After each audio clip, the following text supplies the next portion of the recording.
Welcome to the new season of our seminar series running from August to December 2024. This event is brought to you in partnership with the Congressional Policy and Budget Research Department, or CPBRD, with participation from representatives of various House committees and distinguished members of the House of Representatives. We are excited to have you with us as we embark on another round of engaging and impactful discussions. As part of the recently concluded HREF Ateneo Evidence-Based Research Project, 13 research studies were submitted to the Philippine House of Representatives. These studies, packaged as the Special Working Paper Series under the Ateneo Department of Economics and Ateneo Center for Economic Research and Development, or ASERD, cover a wide range of topics designed to support the Marcos Jr. administration's eight-point agenda. These include initiatives aimed at protecting the purchasing power of families, reducing vulnerability and mitigating the pandemic's effects, ensuring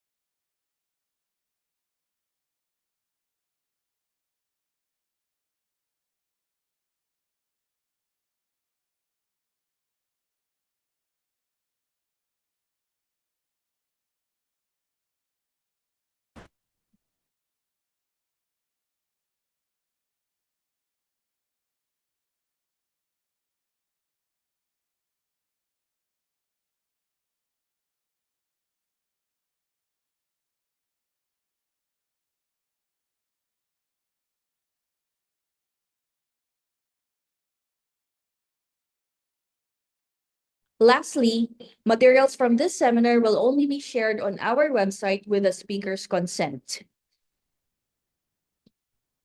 Today's presentation, titled Outlook and Policy Options for Philippine Employment Towards 2040, examines the current trends and challenges in the Philippine labor market, focusing on how global technological changes are influencing both skilled and unskilled labor.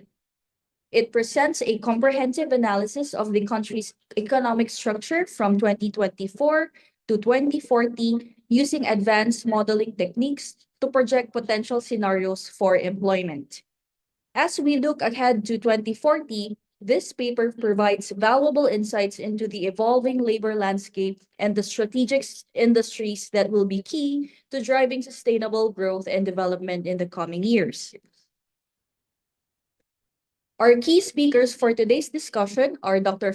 Arnold P. Tuaño and Joselito Sescon. Dr. Tuaño, currently the Dean of the Ateneo School of Government, holds a PhD in economics from the University of the Philippines and an MA from the University of Sussex. He has extensive experience in both academic and government sectors, having held leadership roles at the National Anti-Poverty Commission and the Peace and Equity Foundation. He also works with networks such as the Human Development Network and the Sustainable Development Solutions Network, Philippine chapter. Mr. Joselito Sescon is an assistant professor at the Ateneo de Manila University with a Master's in Development Economics and Master's of Arts in Economics from the University of the Philippines. He co-heads the Community Welfare, Wellness, and Well-being, or CW3 Laboratory, and is actively involved in the various research and development projects. With their combined expertise in economics, policymaking, and development, we are in for an insightful and thought-provoking discussion. Please join me in giving a warm round of applause as we welcome Dr. Tuaño and Mr. Sescon to the floor.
uh, CPD.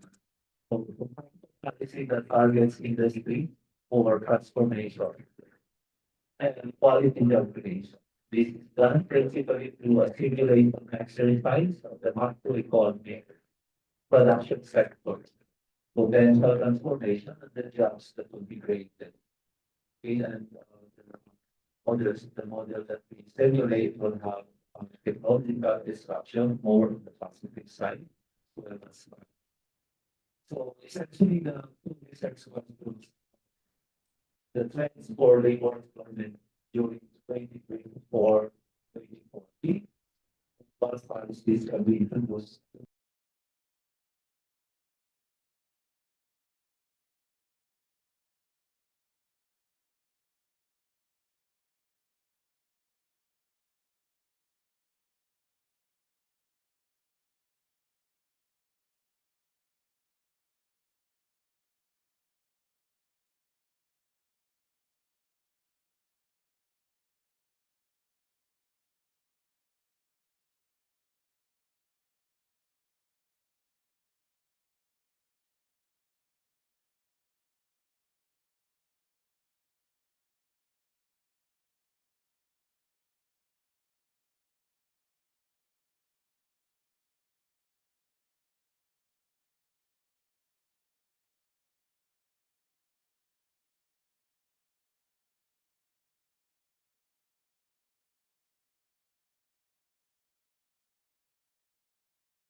framework also that actually is being impacted by institutional market access factors. But what we were able to simulate in this presentation is the four, actually the three columns of the sort of so looking at what are the changes in factor inputs and also total factor productivity.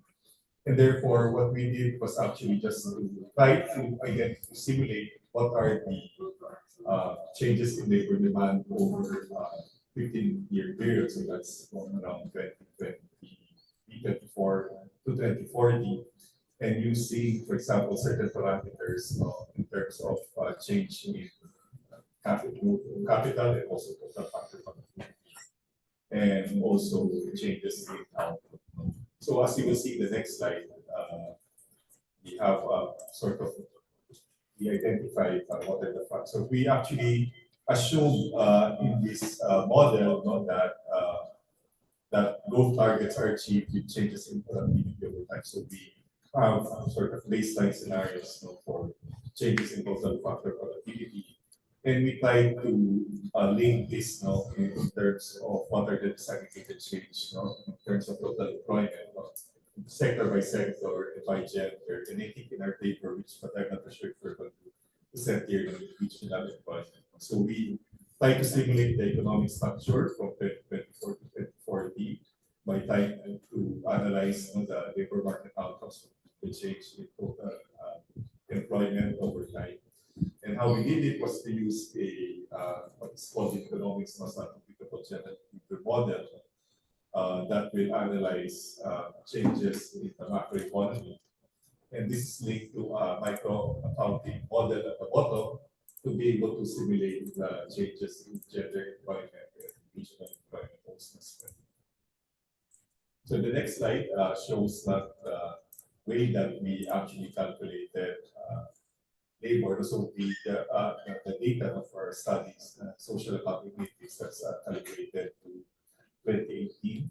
And if you're familiar with this, as the social accounting matrix is just a snapshot of the flows or exchange of resources between the different sectors of the economy. So this includes what are called as production accounts of the different sectors of the economy.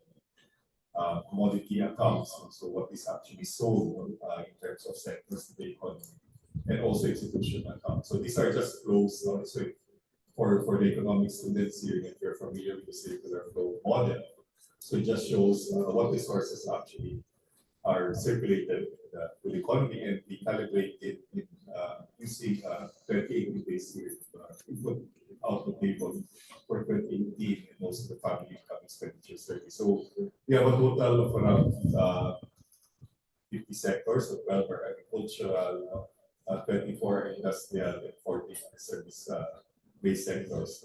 So we try to calculate the desired level of employment in the Philippines. So we can check the level of employment, total employment, and also sector employment. Given a certain targeted GDP growth, a certain level of capital growth, and also exogenous output, also the total factor productivity. That is actually set over for 16 years. So when we look into the next slide, so we calculate this, so the employment is calculated using solving a least squares problem. So given a set of assumptions in terms of what is the capital growth over time and also total factor productivity growth, the growth of technology over time. And we assume two scenarios, high growth path or low growth path for the country. We are able now to calculate how much labor is required to meet that growth path. So in a sense, our unknown here is labor. We assume what we have is, for those who are familiar with the classical growth model, we have with us assume output growth rate in the left-hand side, and in the right-hand side, the capital growth rate and the total factor productivity growth. So we assume that the L here is the total amount of labor of different end types. So we assume two types of labor here, highly skilled and low skilled. So in Y star T is just the target level of GDP at time period. So we do what is called as a recursive analysis in the models. We calculate it for each of the time periods for between 2024 and 2040. So we simulate once for the 25 scenario and then another simulation for 26. So we do the simulations at the annual level. Let's go on to the next slide. So here are assumptions on the capital growth, the total factor productivity growth, and GDP growth rate. So in 2025, we assume a capital growth rate. So one is the base level capital. TF1, one here is just base level capital or base level total factor productivity. And so in a sense, by 2023, for the 2023-2025 time period, a capital level of 1.001038 means that capital grows by 0.1038%. And 1.03041 of total factor productivity means that total factor productivity increased by 3%, 3.04%. And then we have high and low GDP growth targets. So this is comes from a paper written by Dr. Lamontolete and others, no, for book, no, or that was used as the basis for the scenarios by the National Economic Development Authority for their projections, no, for growth at 2024. So we use that paper to now apply as our assumptions, no, to be able to calculate for certain levels of employment, no, over time. So, so that's from 2023 up to 24. So both they're both high and low growth scenarios. The next slide, please.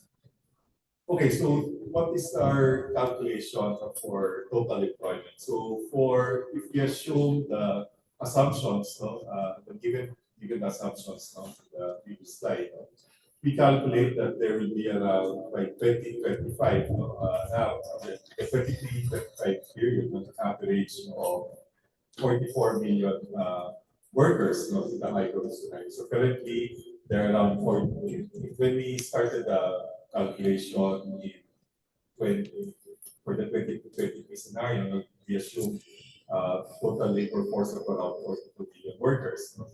And therefore, the low growth scenario only produces an additional less than 1 million on the average, no, between the 23 and 25 period.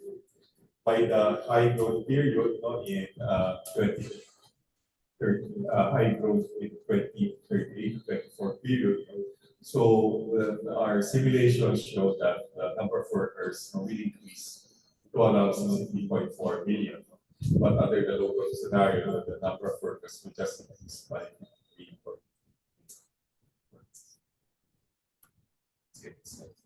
So we using that, we try to calculate effectively what is the growth rate, of both low skilled and high skilled labor. So we use in our social accounting matrix, we use data separating low skilled and high skilled workers essentially by their levels of education. So low skilled workers are those who were not able to complete high school, but those high skilled workers are the ones that are able to complete high school or above. So as we see in the graph, so given the assumptions that we have in terms of capital output growth and total factor productivity growth, the growth rate of high skilled labor is much more significant than the growth rate of the low skilled workers in both high GDP and low GDP growth scenarios.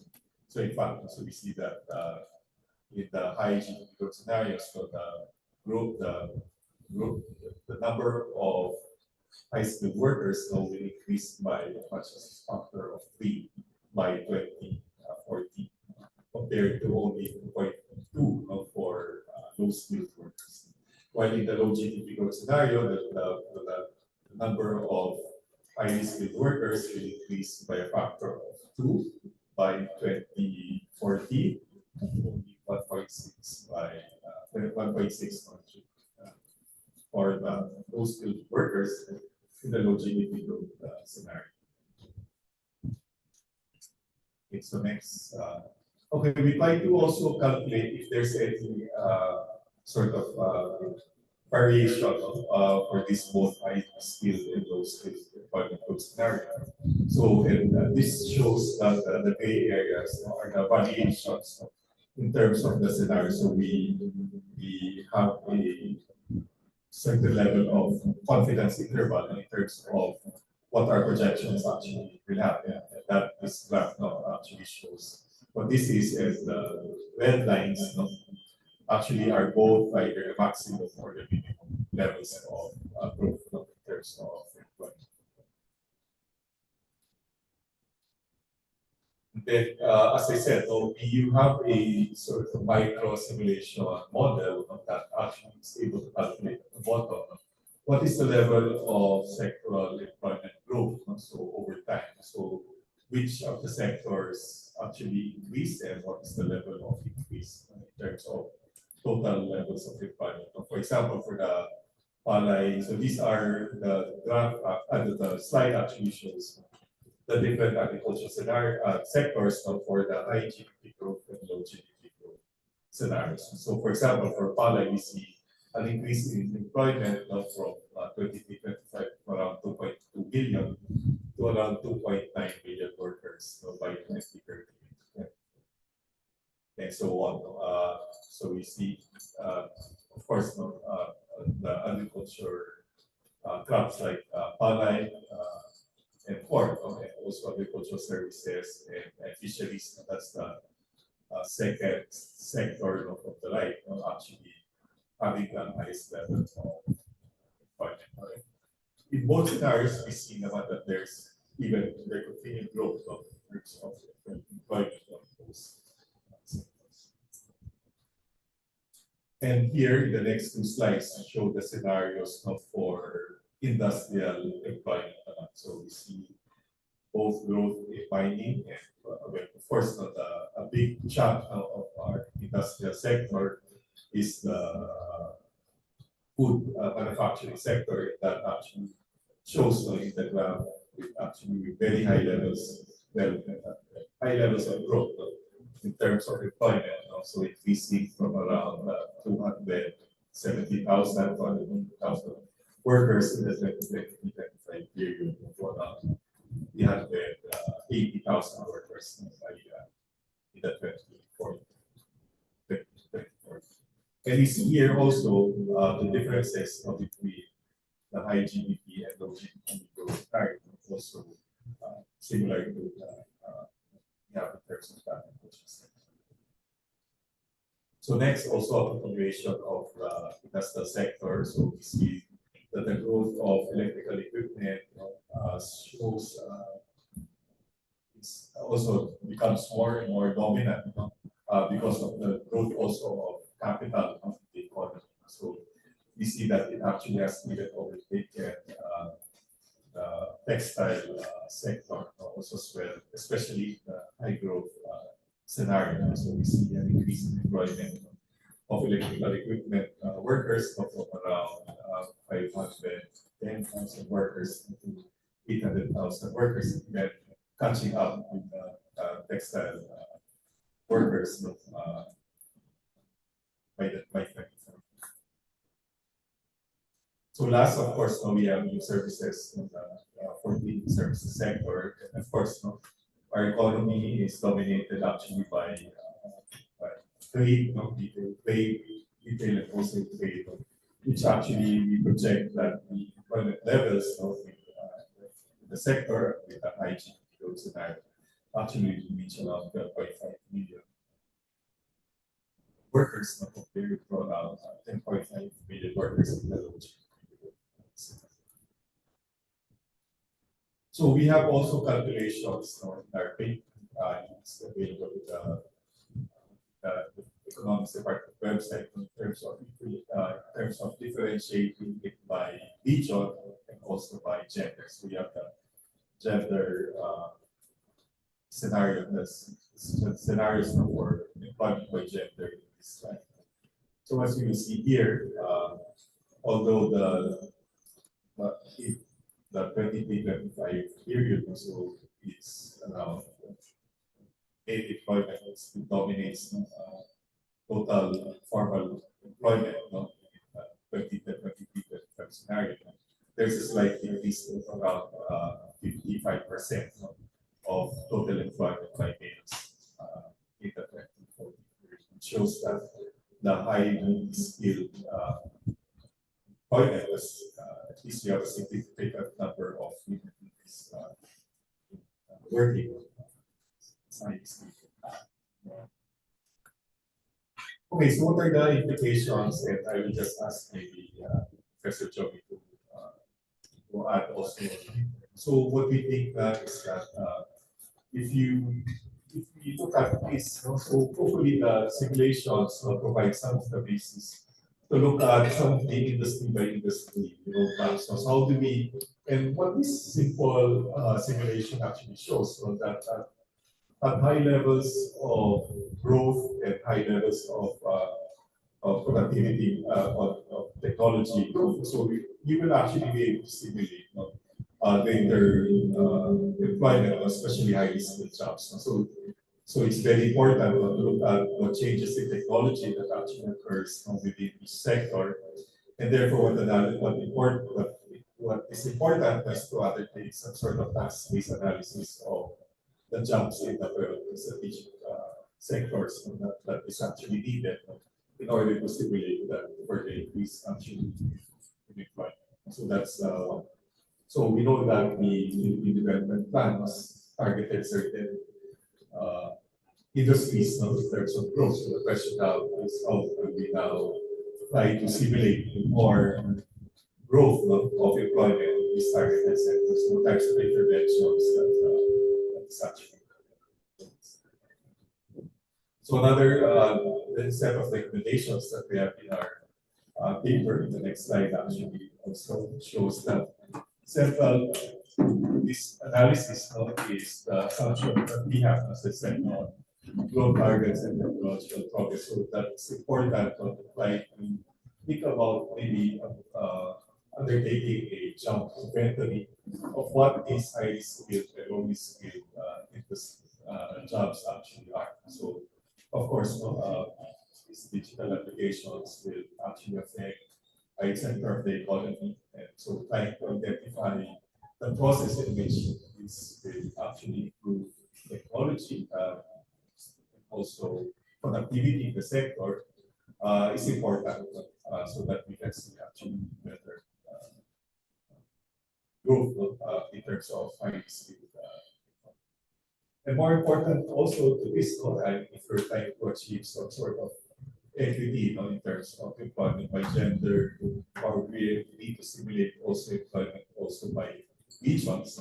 So important also is trying to identify what types of sectors that need to grow actually as well, especially the sectors that we also mentioned.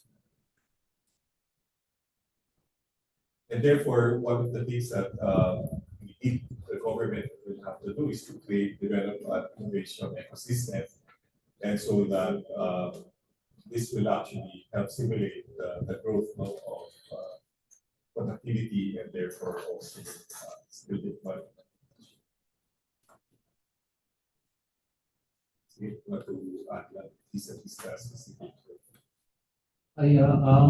Just to continue on the policy recommendations. So, one of the few things that we did in the study is that to review, of course, the existing policies, rather than just making a policy recommendation, given that we know there are existing policies. So one of that, this is really new, is the Trabaho Act, Republic Act 11962. So this actually the law to make national trabaho plan, it's a national employment plan. And just recently, probably a month ago, the implementation regulation IRR just newly signed. So this pertains really to industry roadmaps. You have to do each industry and jobs inventory and certification system. So now we have you have to identify jobs, including the gradation of those jobs and the skills that go with it. The certification system now is being more becoming digital. We have micro credential systems. It's now making inroads. So that would be part of the Trabaho national employment plan, which NEDA again is uh, chairing. So oversight also in achieving high growth and of course job generation, because it entails that you have to have a competitive telecommunication sector, because digitalization of the economy, as we can call it, entails that you have a very strong robots infrastructure in terms of the internet and related industries. Next slide. I think that's the last slide after that, or is it the last? Yeah, I think it's the last one. So thank you.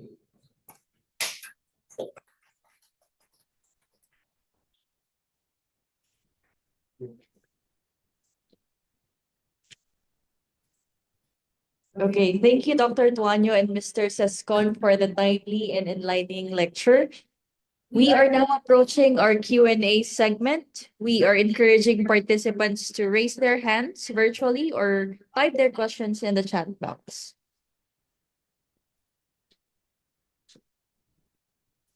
Perhaps let's start with the people here in the audience on site. Anybody? Sige, ma'am. I just want to ask, kasi di ba almost is implications would be which particular sectors must be RH given the incentives to work. So, bilang acknowledge, so clear about assumption on capital, because you make assumptions on capital through and then productivity. So, but capital growth and productivity assumptions for the different industries in your model. When you run that. There's the one assumption for also, but I think the point that we're making is that you can differentiate assumptions, no?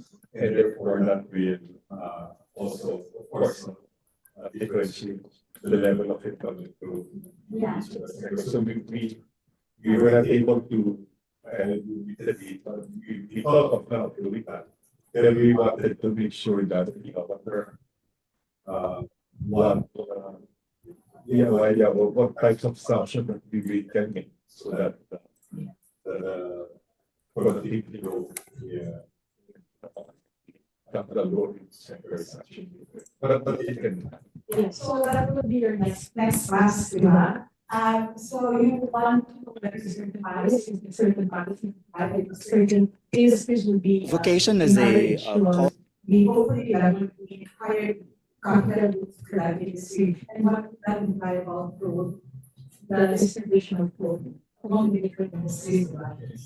Sige, pwede mo dalawa. Maybe first to see that. Yeah, that's something that in addition that we wanted. But again, I'm finding the framework that professors Joey actually showed in that conceptual framework. So there are three sort of factors that we wanted to add eventually. So are there geographical factors that will affect the growth changes in capital productivity, or even their technological changes? And so I think that's something that we can Also model. because of the data. I mean, this is I think the papers. Thank you, Dr. Tan, for that question. Do you have any other questions from the on-site audience? Anybody from here? Clarifications? Okay, now we have no further questions from the online participants.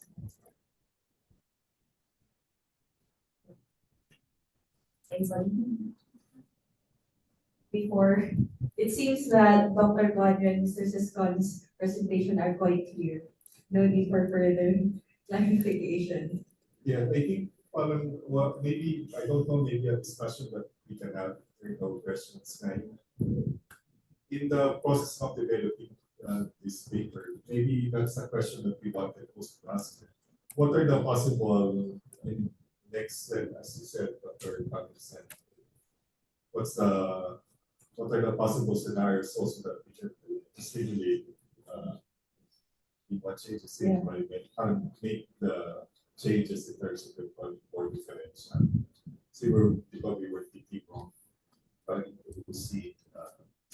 natural resource shock. Then, technological shock that absolutely specific sectors. Yeah, well, this is what we did is a positive shock as a PFP. But as you know, if you're familiar with technology literature, our model is captured kasi di ba, there is a displacement possibly because of automation. And then, but the displacement effect can be countered also by the output effect, productivity effect. So that means that as your output grows, then income grows and demand grows actually. As demand grows, then jobs are generated. So um, I'm not sure how to say it. If the model captures both. Maybe Dr. Tuaño can on that. Of course, we capture the output effect because there's a GDP here. No? Saka, or still, when you do that, we assume that it's buo it's the whole economy rather than just what you ask actually. What about if technology actually happens first, the automation happens first, let's say, in the BPO sector, how will it affect? Or in a certain industry? Because I think that's the real thing that will happen. It will the automation and new technology will not happen for all sectors at the same time. Some sectors will be ahead and some sectors will be behind. We even have situation with CJ, one of our offers here, with regards to technological advancement that actually reduces employment in the agricultural sector because that is expected. It's the trend.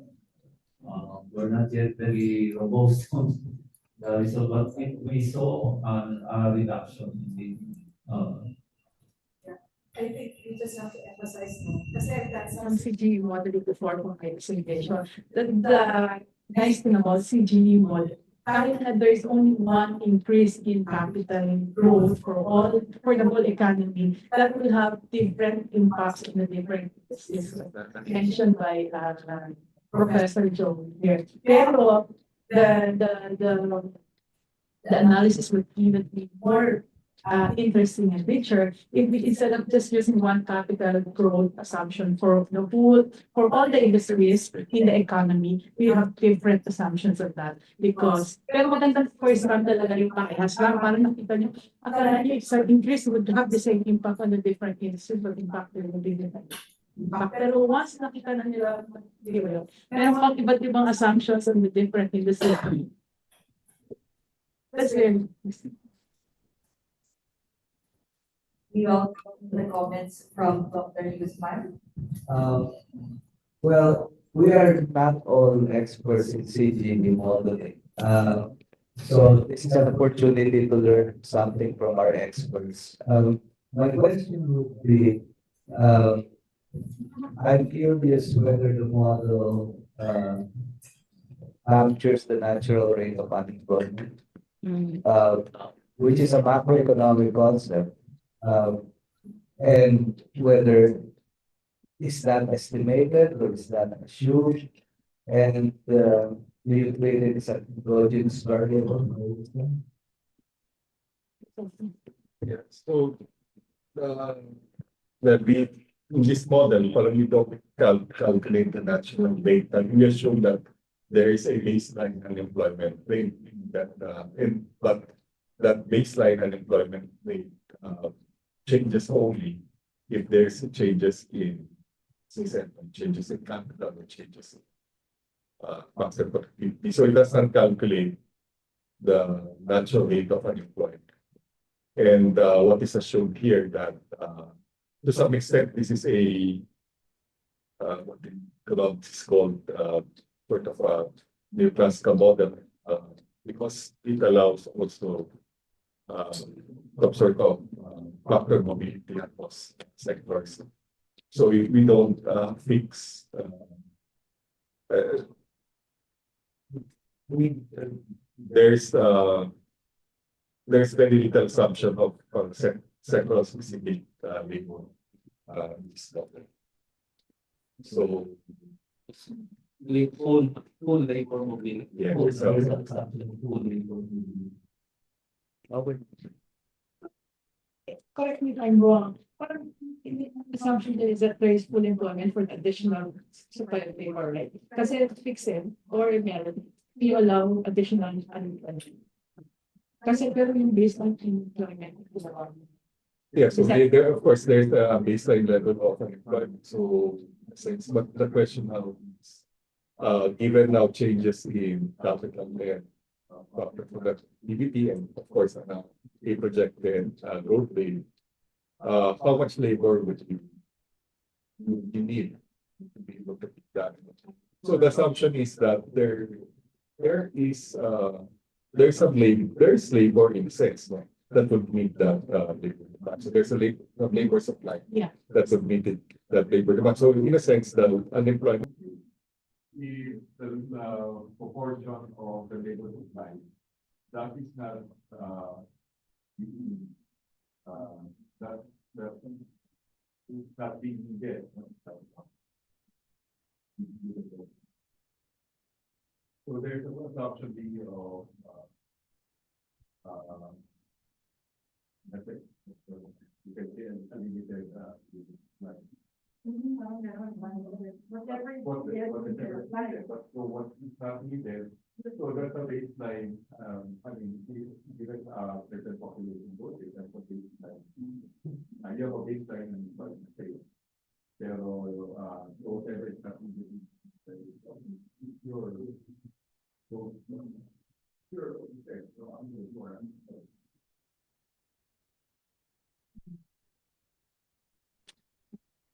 Di ba kayo yes. Nag-i-clear. Clear. Nag-i-clear. So, ang assumption nila sa labor market, dyan, kung ganyan. You have labor is sufficient enough to produce again to be able to produce like that. Does that mean that the market, the labor market also clears at any point in time? Kasi whatever is in supply. Oh, yes. So, In a sense, I increase it unemployment rate. It's the one, is the of if you have sort of an astro population for that time period. Is the one that's needed in the production, not needed in the production process. Also, those are needed along with what that's And then, so walang price value ng labor. Parang flexible rin. in a sense, yes, we do not pay wages kasi we allow wages to move also. So the assumption is that if you move, Labor across sectors. yeah, and then, so it's moving, way.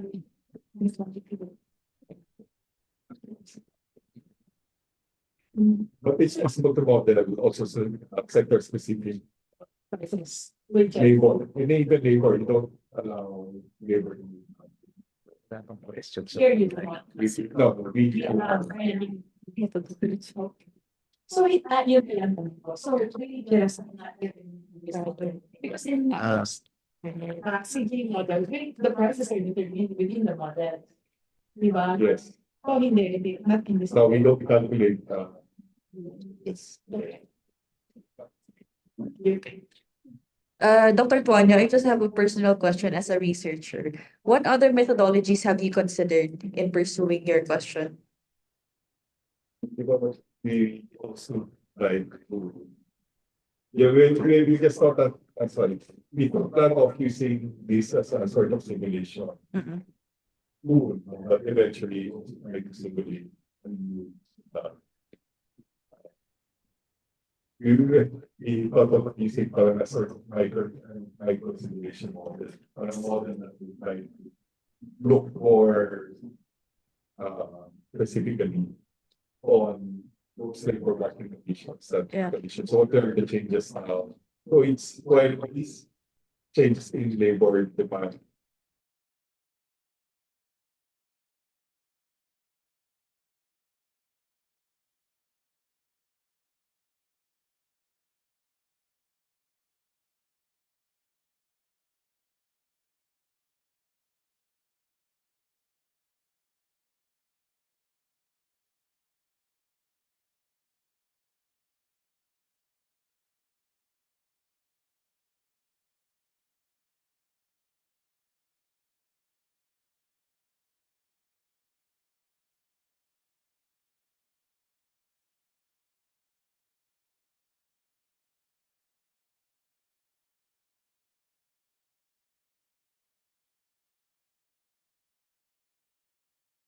But it's a, it's a progress that we need to connect with regards to the more disapplication. Mm. But I think the model is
advance away from just the results because we recommended actually job inventories. Because of the existing bill of 11962, Trabaho Act, to make a national employment plan. But if you do that, you need really, and then given technological progress, you know that jobs are affected. And what are those jobs that will be affected? If you don't have jobs inventory, description of the jobs, because it's the tasks that will be affected by technology.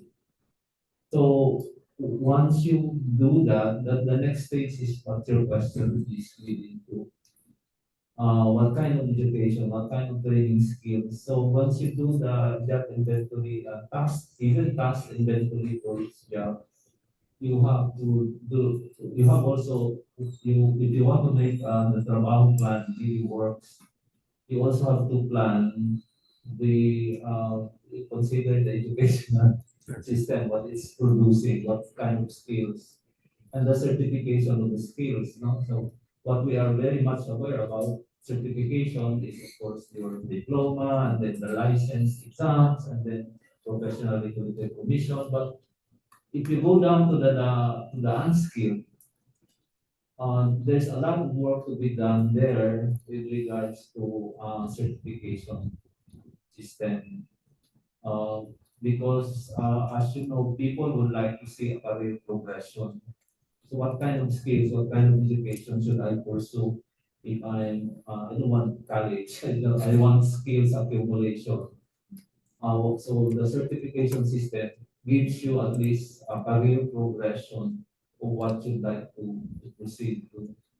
So those kind of certification systems should be within that employment plan.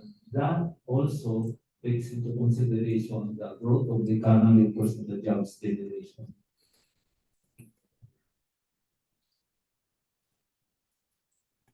Thank you, Sir Joey, for that wonderful explanation.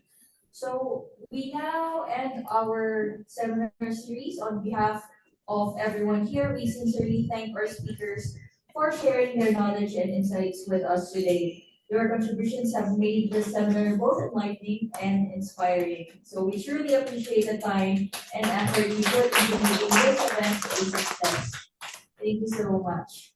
Please visit the website for materials from our previous seminars, and for previous seminar series videos, you can find it in the Ateneo de Manila University YouTube page with a playlist titled Economics Seminar Series. For the request form for the certificates link, it can be found on the chat box please answer immediately as it's only open for 2 hours after the session. And we would like to thank the support team, Ms. Danny Andres, Mr. Kenneth Arnonoval, Mr. Lance Batara, and Mr. Rodel Crisostomo. Finally, we ask everyone to please open their videos for photos. I put 2 times you like one photo, one for Zoom and one for on-site call. So and take it away. So for anyone po, you can open your cameras. Yung po tayo dun sa camera. Yung Oh, it's hot. display. Ito ang camera niya. Okay, isang panel lang yung meron. So you can, isang picture lang po ito. 1, 2, 3. Okay, thank you. Isa pa lang ako kasi. Dito na lang po. So,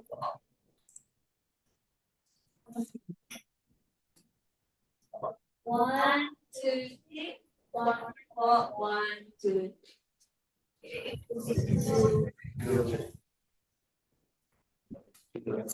Take care, everyone.